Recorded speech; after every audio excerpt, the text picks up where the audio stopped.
Ladies and gentlemen, you are now listening to the Raw Perspective podcast.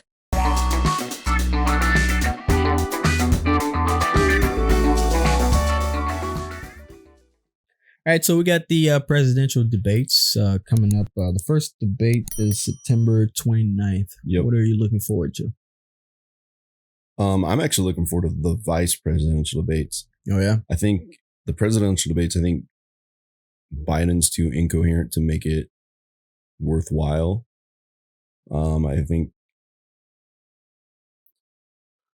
if Trump can kind of diversify his language and stop sticking to like the first 5 words that he always sticks with, it'll be a good debate. But I think Biden's too incoherent to actually bring up topics. So I don't know if they got to like give him his medications or whatever so he can work it out, and then Trump increases vocabulary, and then I think it'll be a decent debate. So they had the option to have the debates or not have the debates, and both candidates, chose to have it. I think it's good. I think it's good, for the people. Yep. However, I think it's going to be a tragedy for Biden. I think so. Because Trump, whether you like him or not, he wins every debate because he's more entertaining. Yeah. Like on the political stuff, people always say, oh, there's nothing there. It's very shallow, all that stuff. But it's his entertainment value that draws people in. So he might lose the politics, but he's going to win his base. Yeah. Every time. Yeah. So if I was Joe Biden, I would really not want to do a debate. No, if I was Joe Biden, I'd be scared. I have no idea why he agreed to do it. Yeah. I'm glad that he did, because this year's already been jacked up enough with everything going on. So at least with the debates, it'll be somewhat of a normal routine that the U.S. is used to. Yeah. But I'm looking forward to the vice presidential debates. I think that one's going to be very good, because Kamala Harris and Mike Pence are like two very extremes on either side, but they're also very well-spoken people, and they're also extremely intelligent. Yeah, absolutely. I'm not really that excited for them because I like the drama. Yeah. And I think it's going to be the same cookie cutter type of debates we're used to, I think Mike Pence will try to keep it cookie cutter. I don't think Kamala Harris will keep it cookie cutter. Yeah. I mean, she does have some edge to her. I think she's going to go straight for the throat. It might be pretty interesting, but I want to see Biden Trump.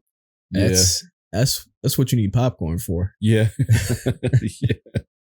See, because I remember, so back in 2016, I was in Kuwait, and me and my friend, we used to watch the debates over there all the time. Man, it was so entertaining. Yeah, it was. Like, nobody ever took him seriously. You know what I mean? Like, after a while, you're like, man, like, I want this guy to move on just so the debates could keep, being this entertaining. Yeah, and I think we're going to see some of that. But I also think for this debate, I think it's going to be a little bit different too. So For Trump to win, because like the polls are saying that it's pretty much even. With Biden, I think the last polls I saw was the Democrats had a pretty solid and consistent lead. Yeah. For a while now. Yep. So I don't know how that's going to work, because they had that same strong lead with Hillary Clinton. They did. Everybody thought she was going to win. Yeah. Everybody. You couldn't pay somebody $1,000 to pick Trump. Yeah. But I think we're in that kind of situation again. I think so too. A lot of people don't realize, like, Trump's base, they're very I don't know if that's the right word for it, but they're very dormant. Like they're not going to be the ones taking the polls. They're not going to be the ones, just being blatant and with their support. So I think they're very dormant. And when it's time to vote, that's when they let their voices be heard. Yeah. I think because most of the people that support Trump are,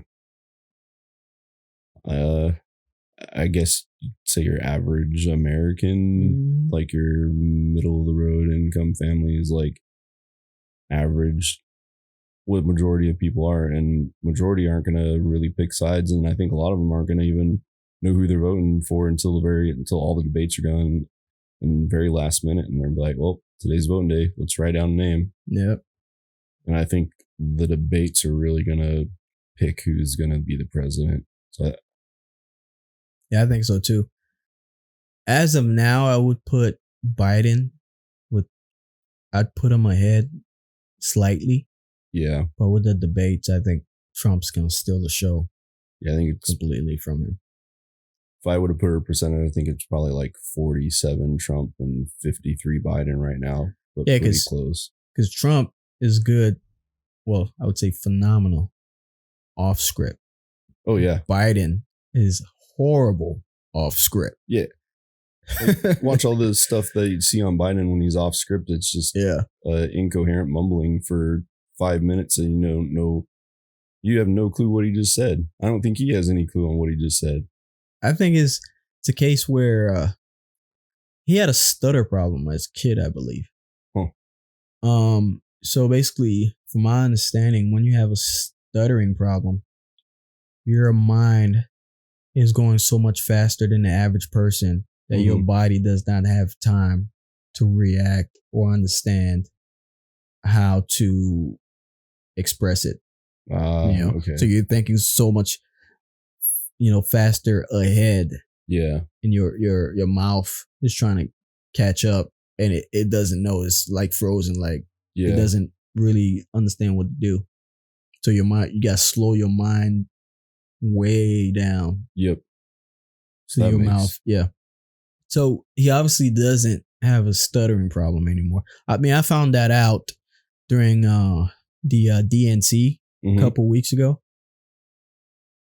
And, I watched both the Republican and the Democratic national conventions. And that's how I found that out. And I had no idea. Yeah. Because he doesn't seem like it. No, that's... But he did have it. I don't know if he still has it because you can't really tell. Yep. But that's probably what's going on. Either that or, it's just aging. That's the perspective that most people have right now is it's just age. Yeah, and I think the Republicans are really playing on that. Yeah. So, I'm not sure exactly what it is because I don't recall him being like that back in 2008 when he first ran for president. Well, I don't think if that was his first time, but that's when he was going against Obama back in 2008. Yeah, I don't recall him ever. I don't remember being like that at all. Yeah. So it's kind of strange. Maybe I wasn't paying much attention to him or, whatever, but I don't recall it ever being like that. Yeah. So we'll see. Yeah. Who knows?